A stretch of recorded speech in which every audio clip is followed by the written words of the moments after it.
दे दी हमें आज़ादी बिना खड्ग बिना ढाल, साबरमती के संत तूने कर दिया कमाल। मोहनदास करमचंद गांधी, महात्मा गांधी, बापू, ये एक ही महान व्यक्ति के कई नाम हैं जिसने विश्व की सबसे बड़ी ताकत को अपने आगे झुकने को विवश कर दिया। महात्मा गांधी का पूरा जीवन ही आंदोलनों से भरा रहा है, लेकिन एक आंदोलन है जिसने देश ही क्या विश्व के भी बड़े बड़े आंदोलनों को बौना साबित कर दिया। उस आंदोलन का नाम है भारत छोड़ो आंदोलन। ये वही आंदोलन था जिसके डर से अंग्रेज भारत छोड़ के भाग खड़े हुए। कम से कम हमारी इतिहास की किताबें तो यही बताती हैं। पर क्या सच में भारत छोड़ो आंदोलन ने अंग्रेजों की चूल्हे हिला दी थी?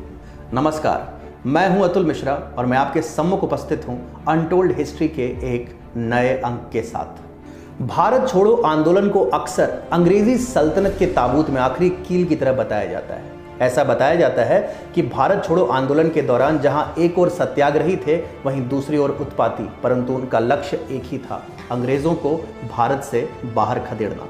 इसी आंदोलन ने अंग्रेजों को वस्तु स्थिति से पहली बार अवगत कराया था कि अब भारत ने उन्हें अपना राजा मानना बंद कर दिया है। यह तथ्य कोई झुठला नहीं सकता कि भारत छोड़ो आंदोलन एक महान आंदोलन था। गांधी जी की एक आवाज ने स्वतंत्रता सेनानियों के हृदय में पल रहे स्वराज के स्वप्न को पुनर्जीवित कर दिया था।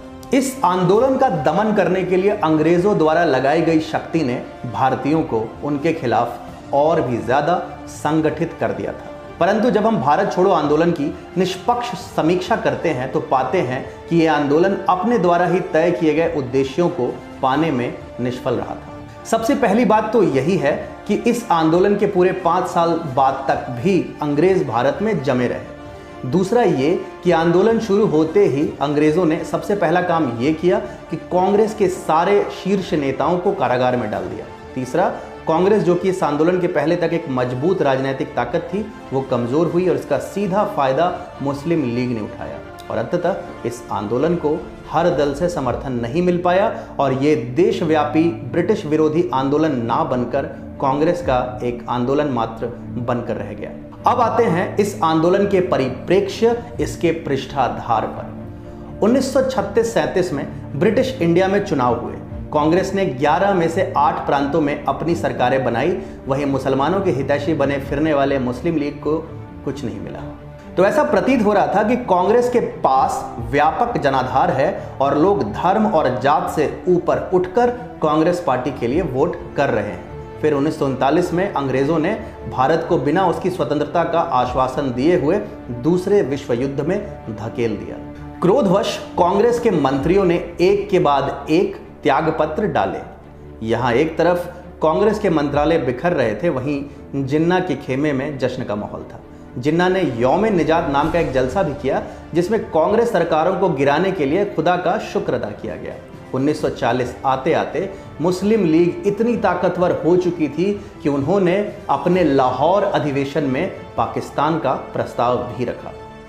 वहीं कांग्रेस 2 नाव पर पैर रखकर समुद्र में बही चली जा रही थी। एक और जर्मनी और जापान के खिलाफ युद्ध में वे अलाइज का साथ दे रहे थे, वहीं जबरन युद्ध थोपे जाने पर ब्रिटिश सरकार का विरोध भी कर रहे थे।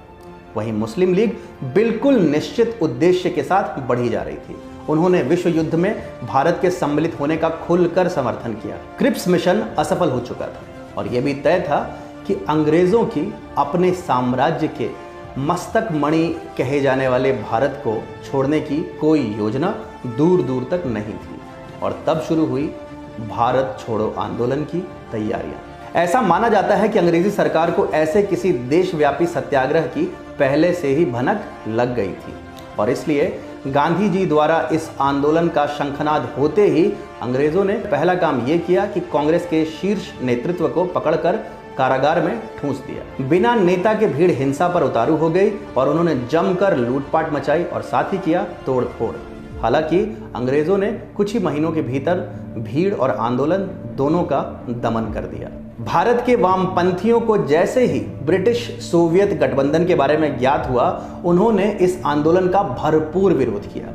मुस्लिम लीग ने इस आंदोलन का बहिष्कार किया क्योंकि वो पहले ही ब्रिटिश सरकार को विश्व युद्ध में समर्थन दे चुके थे और वो चाहते थे कि पाकिस्तान के उनके मुद्दे को अंग्रेज गंभीरता से लें। आंदोलन के दौरान हुए उपद्रव में हिंदुओं की जान और माल की सुरक्षा को लेकर चिंतित हिंदू महासभा भी इस आंदोलन में मूक दर्शक ही बनी रही।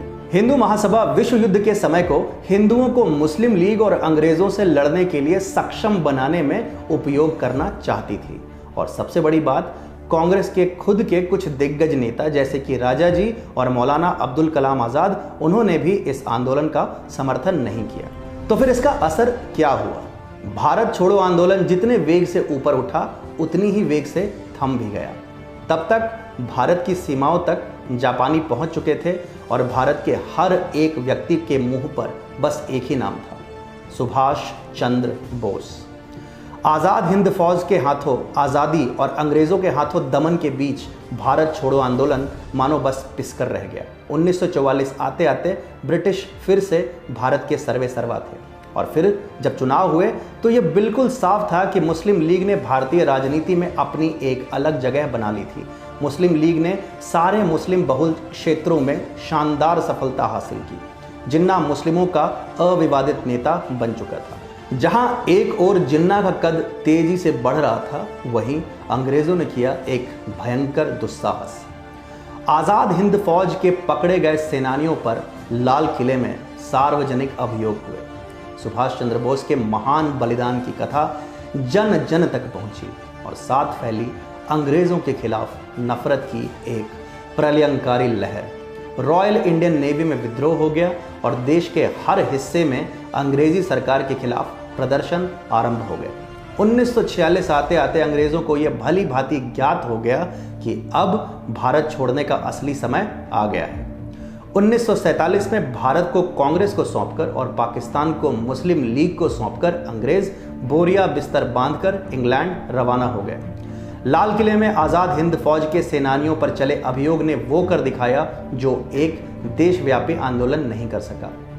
सुभाष चंद्र बोस ब्रिटिश से लड़ाई तो भले ही हार गए थे, लेकिन आखिरी युद्ध उन्होंने ही जीता। जहां गांधी जी के देश छोड़ो आंदोलन ने जन जन में स्वतंत्रता का संदेश पहुंचाया, सुभाष बाबू की वीरता और बलिदान ने जगाया भारतीयों के अंदर सुसुप्त साहस, शौर्य और सम्मान को। अगर वो साहस, शौर्य और सम्मान नहीं जागता तो अगले कुछ और सालों तक या फिर कुछ और दशकों तक हम परतंत्र ही रहते।